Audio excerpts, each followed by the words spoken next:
Hello there to anyone that might be watching from a sunny afternoon here in France.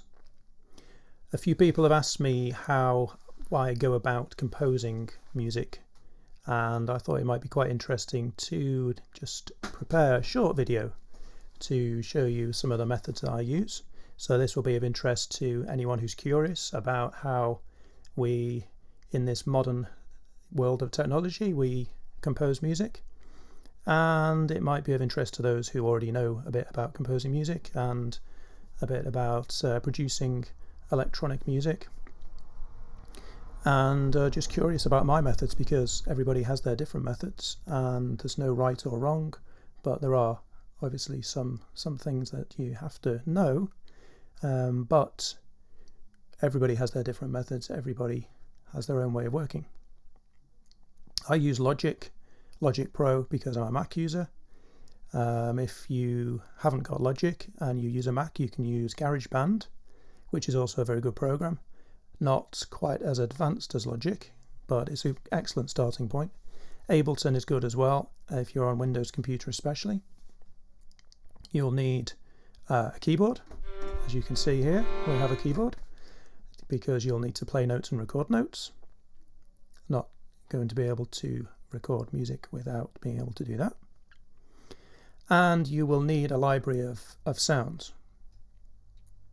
Now, each program has its own library of sounds. In GarageBand or Logic or Ableton, it comes with a library of sounds, but the quality of the instruments usually isn't that great. It's good, but if you want to sort of take your music a bit more seriously, if you want an authentic sound, then you need to invest in a professional library.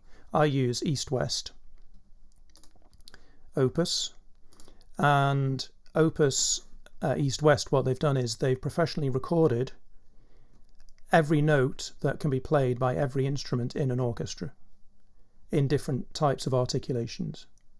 So it's professionally recorded, and then so when I load that instrument up into my program, I can play on the keyboard as if I'm playing that instrument. So for instance, I've got a solo violin here,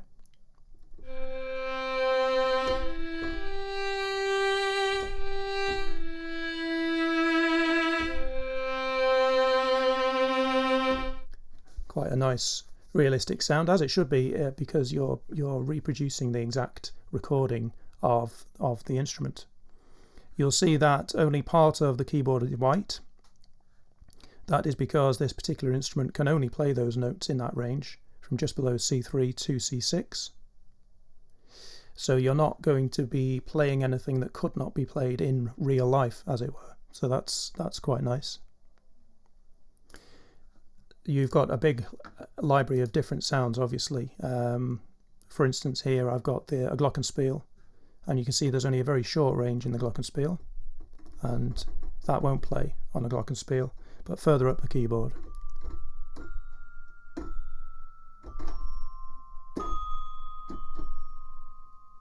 That will play. So that's quite a nice introduction into the instrumentation that we can use.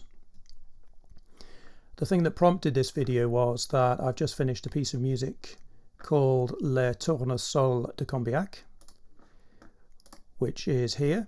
So I'm just going to quickly run through some of the parts of this piece so you can see how it works in practice.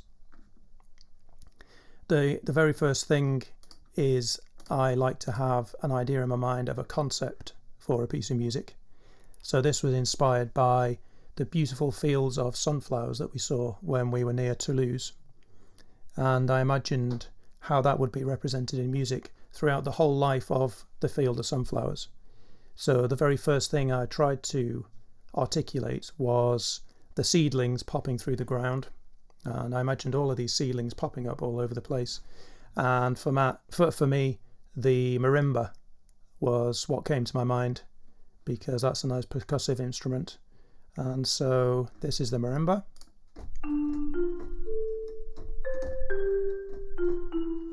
And we've also got some really nice bass tones in the marimba.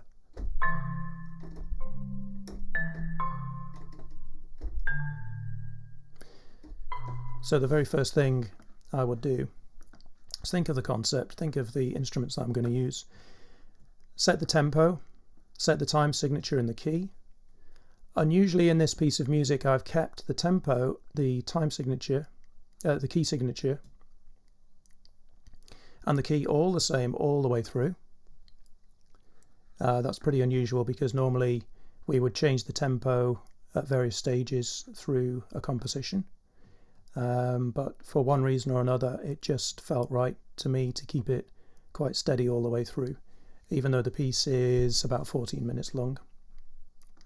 And the same with the signature in the key. I didn't feel any need to change that. So the very first thing we do is to imagine the melody lines that we want to use. I would sit down at the keyboard and play a few different melodies, and when something seems to fit then I will record that. And so this particular piece of music starts like this.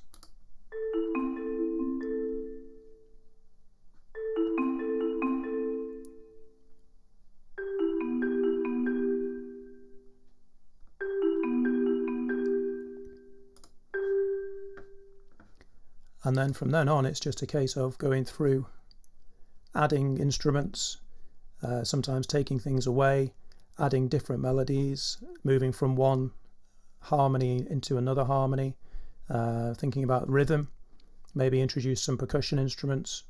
For instance, here at bar 13 I felt that the glockenspiel just added a little bit of extra to the melody line.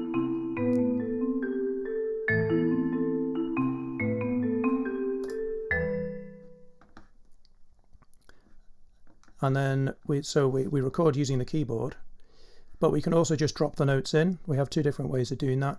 We have the score here, so we can just drop the notes in.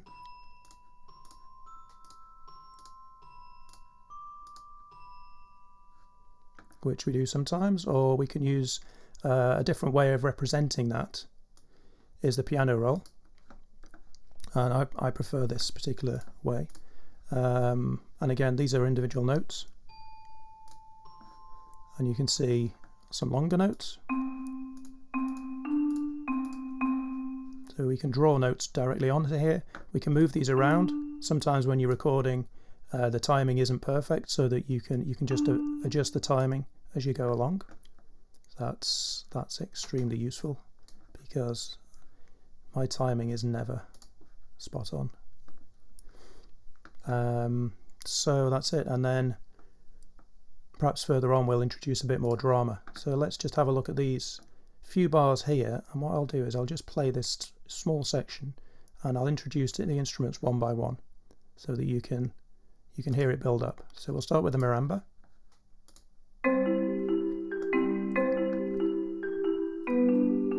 We need some pizzicato strings. We need some nice flowing strings. Still quite dramatic. But what we really need now is some powerful brass. So we'll put some trumpets, some tuba, and some trombones. And to really give it some bass, we'll have a cello and a contrabass legato. You can feel that kicking in now.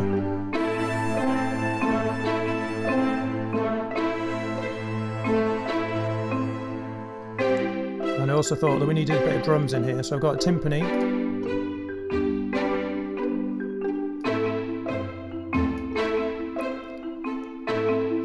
And then we'll give it a final bang with some cymbals.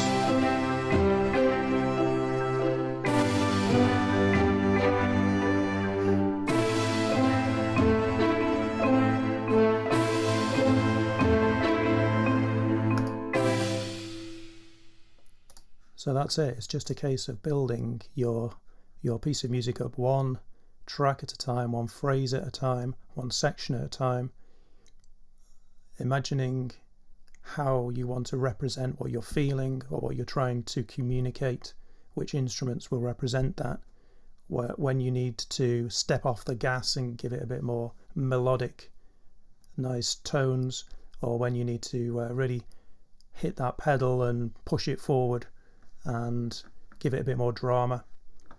And I remember listening to a very famous music producer recently, and he said every piece of music should be like a roller coaster. You should have highs and lows in every piece of music, and that's what makes music interesting, and that's what I've tried to do here. More highs and lows than Alton Towers. So I hope that's been interesting, and if you would like me to make any more videos with maybe something more specific and something that's piqued your interest, or I can be of any other help, then just let me know. That's me, out for now.